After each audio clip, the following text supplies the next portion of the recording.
I'm sorry, but we don't usually let strangers in.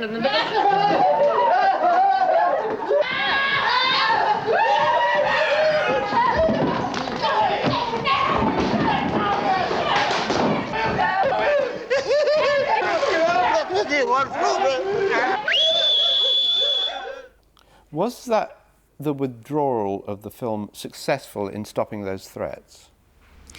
Yeah, it was. It was. That request of Stanley's went on for many years. At the beginning, it was not a contractual request. In fact, indeed, it never really was. It was kind of, if you want to keep me safe and healthy and comfortable, don't do it.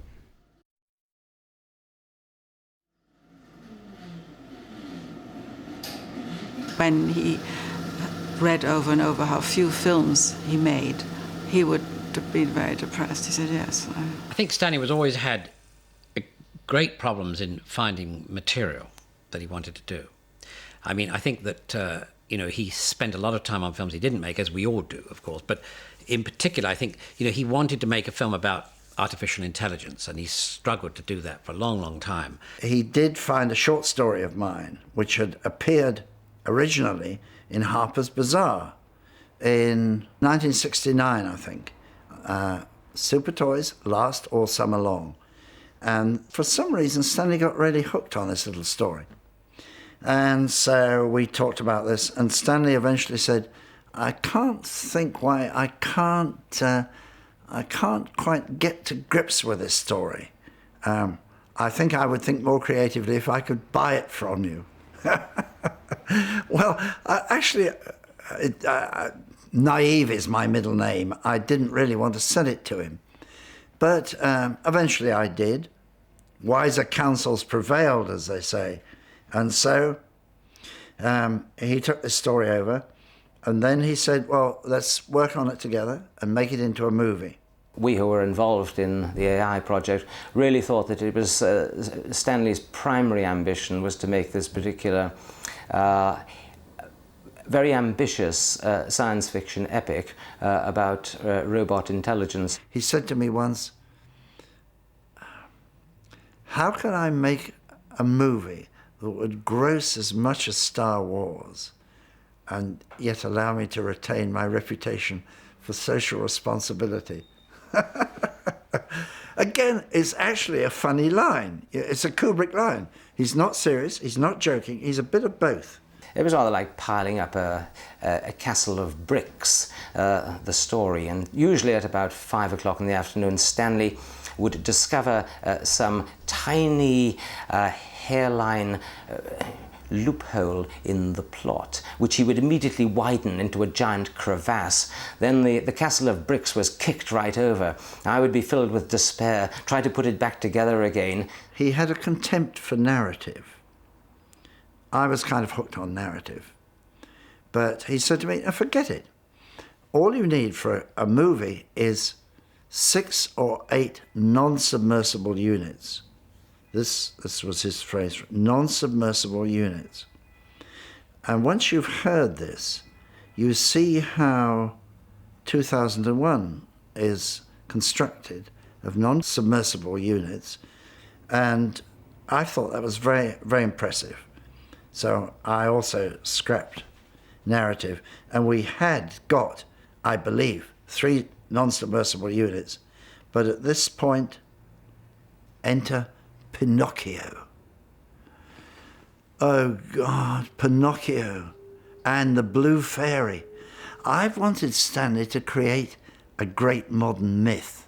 Collaborators were supposed to come up with something different and unexpected, preferably every day. I couldn't get my mind around this.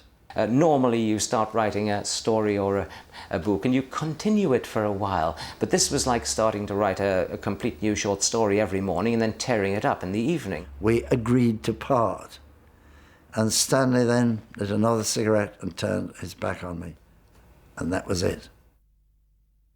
Ian Watson did an almost full novel-length treatment, which I've never seen. And when he'd finished it, Stanley said to him, I need somebody to smear this with vaginal gel. And I have to say, When I first heard that, I was rather shocked because he never would have used... He was very gentlemanly at one level. He would never have used language. But I think I was the vaginal gel. It never felt as though we were man and a woman. It's like when you're having a properly satisfactory conversation. You aren't driven by your gender. You're simply minds dancing. But I think one of the reasons why he wanted to work with a woman, which he didn't usually do, was because he felt, as I said, that the science fiction had come to dominate the plot too much. But perhaps even more importantly, that there was something lacking, some level of kind of humanity lacking in some of his later work.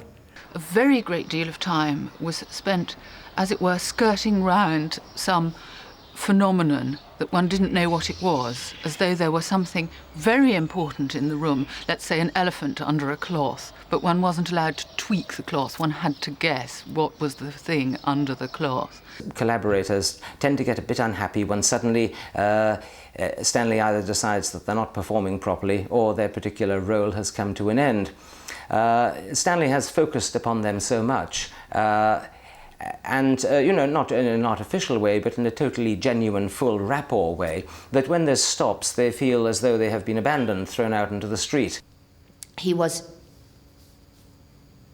absolutely unaware of the normal frustrations of middle-class, not particularly rich life. Computers did not break down. Why hadn't I got it fixed? Why didn't I have a competent fixer? Why hadn't I sent for them already? Why was my printer not working? So that I wanted it at 10 o'clock. I wanted it there when I woke up, he said to me once. I wanted it there when I woke up. And I said, well, yeah. But it wasn't. It wasn't because I hadn't done it or because I was lazy. Well, whether it was Sarah Maitland or Ian Watson, he wanted a different brain to add to his. He was incredibly smart and very inventive, but he didn't think he knew everything or had all the ideas, so he was very appreciative of other people's good ideas. He got the plumber in, actually. The writers, and I suspect other people who wrote for him, were the plumber. And I think that's why a lot of people ended up being very hurt, actually, by him. He was a general, and his army, and generals have that tendency to be dictatorial. There were real conflicts. And I think there were conflicts in the way he worked, too. That he appeared to have enormous respect and enthusiasm for different people's work, but then he actually didn't want their work. He only wanted his work. I didn't deliver for him. I felt that it wasn't working out at lots of levels, and I feel that was actually more his fault than mine. I think I could have done it. People have said, well, you know what he's like. Why did you go and work with him? Well, I went to work with him because he was Stanley Kubrick. That was the answer. He was preparing AI for quite some time, as he was Eyes Wide Shut. And he was determined after the screenplay that collectively we did not go forward on, which was really his choice. He decided to be having more than one choice the next time. So he took that extra year or two and was working on two projects at the same time. One was Eyes Wide Shut, and the other was AI. He said in more than one case, I think the ideal director for this would be Steven Spielberg. If I do it, it may be too stark. I may emphasize too much the philosophical side. He told me I couldn't show the storyboards to anyone. I couldn't tell anyone what the story was about. And I didn't. I didn't tell anyone. Didn't tell anyone. And I mean anyone. And it was at that time that he said, I got an idea. Why don't I produce it? You can direct it. And I saw dollar bills in front of my eyes. I saw Stanley Kubrick directing Eyes Wide Shut, and somewhere simultaneously or shortly thereafter, Steven Spielberg directing the Stanley Kubrick movie AI. He didn't say, it has to be this way. He'd say, what would you do? And then he'd say, here's what I would do. What if we took this piece of your idea and this piece of my idea? I mean, he was amazingly collaborative. It needs a brilliant director. Otherwise, it doesn't work at all. But if you have somebody like Steven Spielberg, this could fly. This could be the most amazing story.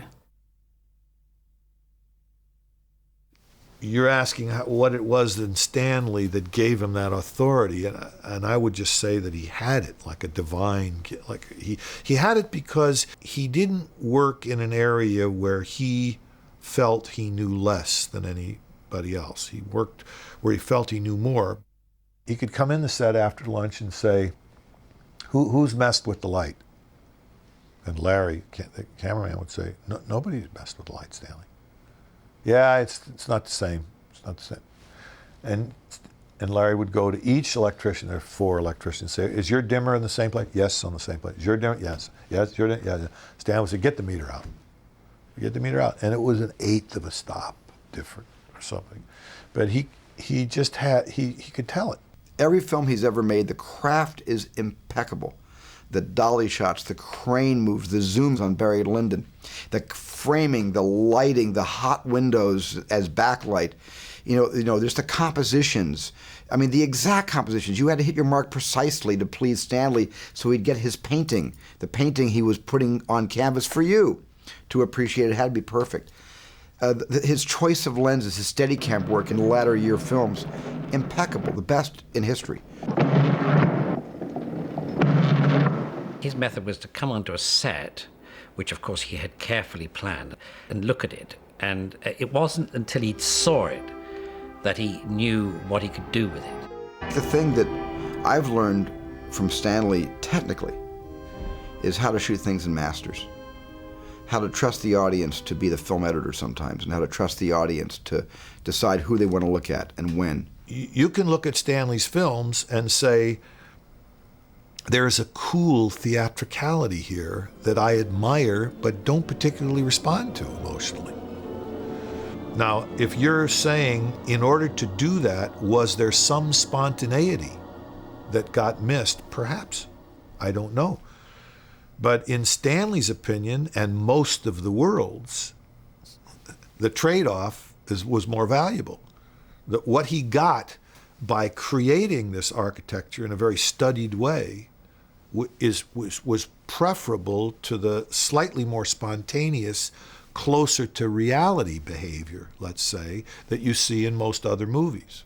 He invited me over to see the soundstage that he was about to shoot The Shining on, and the soundstage I was about to build my main set from Raiders of the Lost Ark on. I saw a model of the set that I was on in the middle of the set. It was a very small model, a tabletop model, and I saw this man in rumpled clothes and a kind of a long open sweater and baggy pants and kind of work shoes, scuffing around with a, I guess you could call it a periscope of sorts. He looked in one end and the tip of this metal tip goes onto the set, and he had a Nikon screwed into the eyepiece, and he was sort of taking pictures of this model. He took me on a tour up through all the corridors through this eyepiece. He said, look through the camera and I'll guide the eyepiece. And he literally guided me on a tour, which if you wanted a jump cut ahead in time, it was the same shot behind Danny on his tricycle. And he was very, very proud of the model, but I wondered, why is he showing me a model when the set is already finished? It was all up there. You could still smell the paint drying. I used to send Stanley all of my films before I even showed him in the studio. I'd have somebody take the print to London. Stanley was his own projectionist, so he'd thread it up himself and he'd run the picture. We'd talk about the picture. And the only time in knowing Stanley that I had a chance to ask Stanley for that favor in return was Full Metal Jacket. And I asked Stanley, I said, Stanley, can I see Full Metal Jacket early? He said, well, I'll wait to see it in the theater. It'd be better with an audience, see it with an audience. I said, well, Stanley, can I just look at it, before it comes out? And he said, gee, I'd rather you didn't. He was very nice about saying no. And then I said, well, Stanley, how is it that you've seen 3 of my pictures in the last 5-6 years, and I haven't seen any of yours early, but I show you all mine early? He says, well, that's because I'm me and you're you.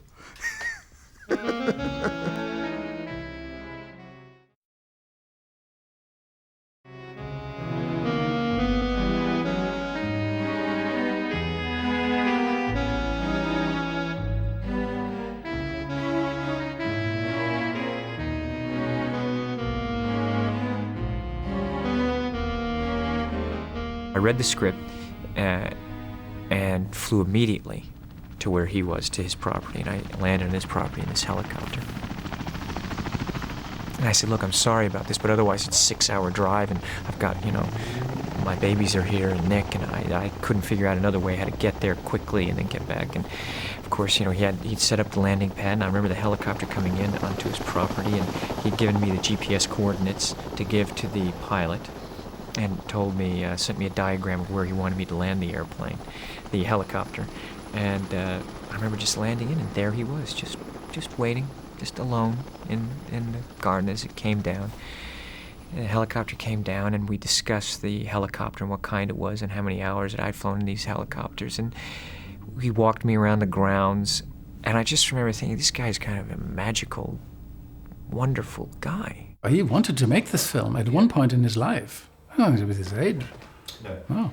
I mean, the film is about the mind, jealousy and sexual obsession of the mind. It has nothing to do with, it's not at all pornographic or anything like that, not a bit. Quite the opposite.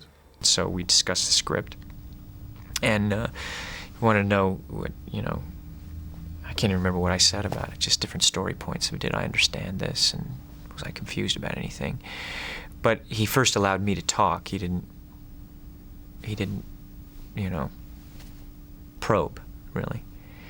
And then I took off in the helicopter, and it was over too quickly for me. And I thought, okay, this is going to be a real adventure. This is going to be a great adventure of my life.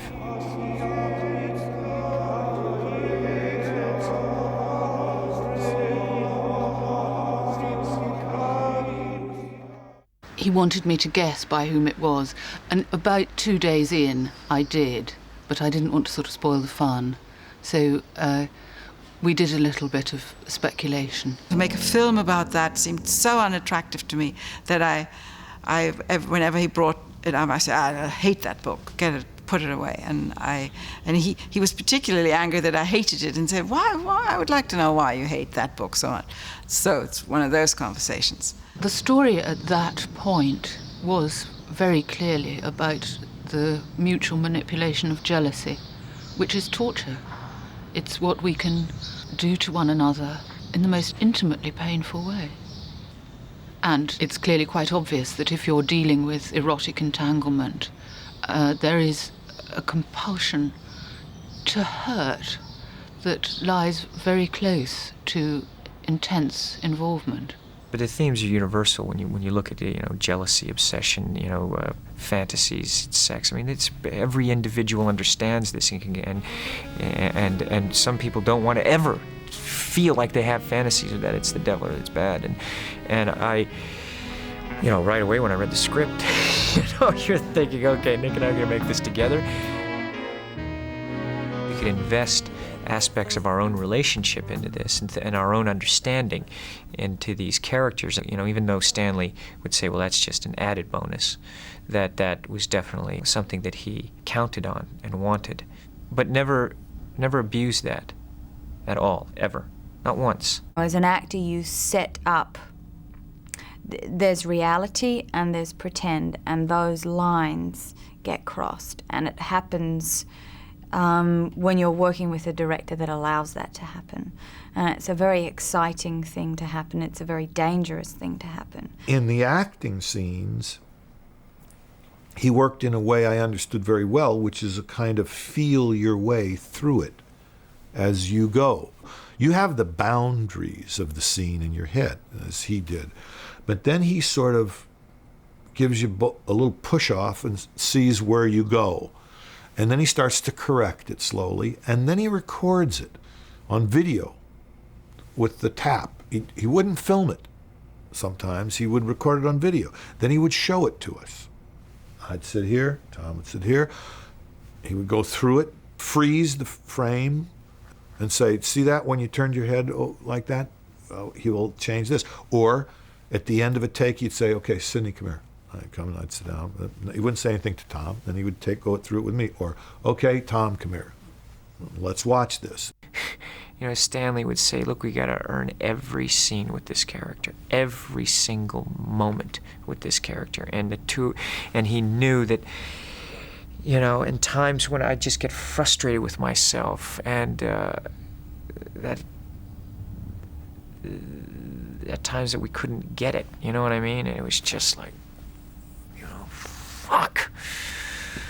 It just, or you just know when you don't have that fire burning that day, or if I was tired, it just, and I bring it upon myself, because I demand a lot of myself. Stanley always was waiting for something to happen. he wasn't as interested in naturalistic acting as he was in something that, for whatever reason, surprised him or piqued his interest. That's when he would go, okay, now we're onto something. He always would say, when we would talk about it, isn't it silly? You know, the cheapest part of all this is do another take. Do another take.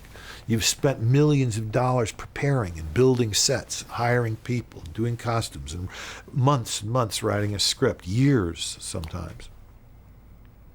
And then you get there and you quit on take 5, or take 6, or take 7. Isn't that silly? You don't know what's going to happen if you try 3 or 4 or 5 more. He would say, okay, you've done a few takes, now you can just do what you want to do. And I'd heard all these stories about him being incredibly controlling and not wanting this and not wanting that. And at certain times he was very controlling. At other times he was, please just, and particularly with the monologues, is when he allowed me just to really just get lost in Alice. And I think that's what happened. I mean, over the course of the year and a half, I just, you know, became that woman. Millions of years of evolution. Right? Right? Men have to stick it in every place they can, but for women it is just about security and commitment and whatever the fuck else. A little oversimplified, Alice, but yes, something like that. If you men only knew. When he had this important scene with them, he had them in the set and he watched outside on a monitor and let them go through it over and over, and it was very raw stuff. It was very, that's why I said they took more than their clothes off. They absolutely took their skin off. Women know that they have that power if they're loved. Only then do they have it, to tease.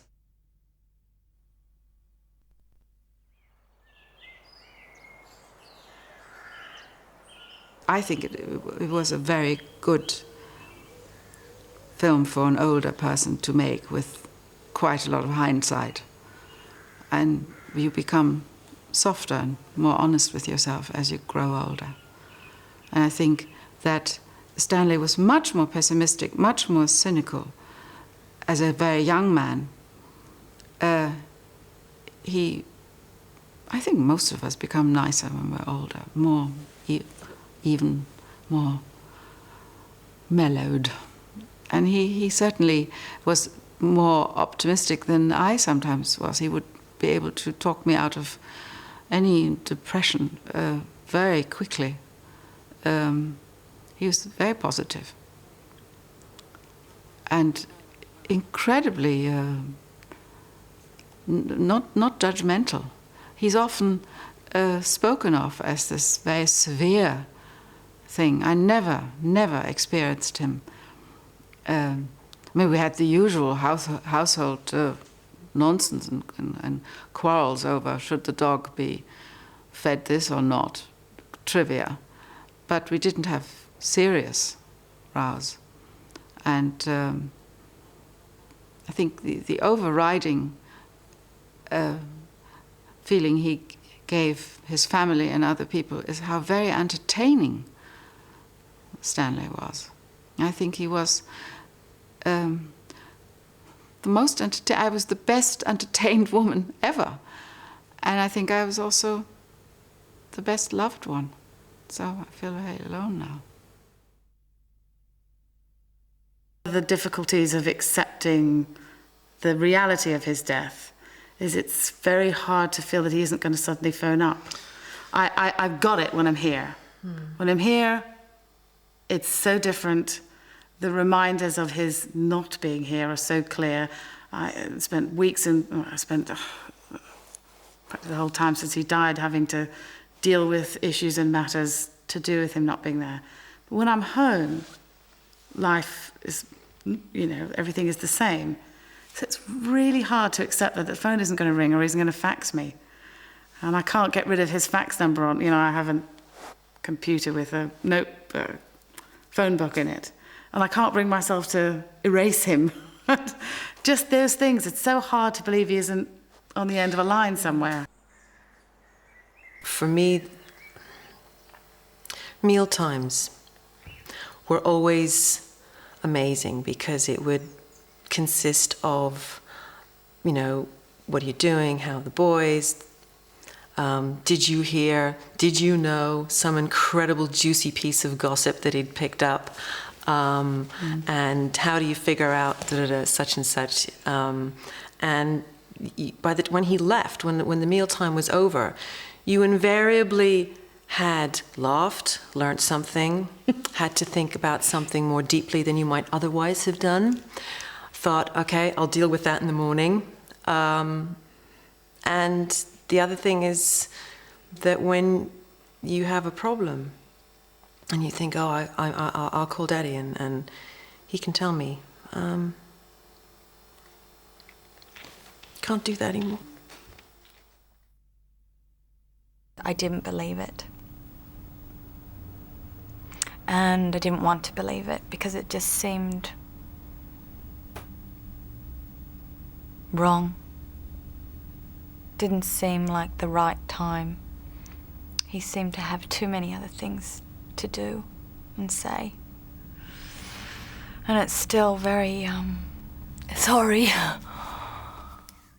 Even when I went to the funeral, I was not in a good way, and I was very concerned about Nick and very concerned about Christian and his family, and concerned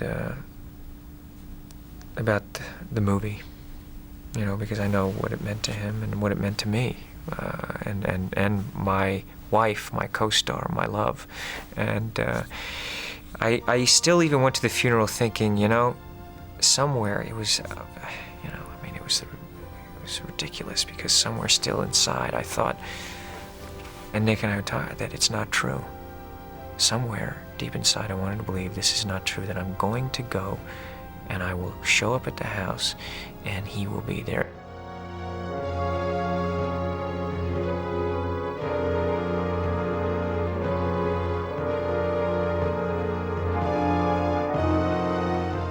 At some time we talked about how horrible graveyards are, and so I decided he liked to sit over there all the time, so that's where we put his grave.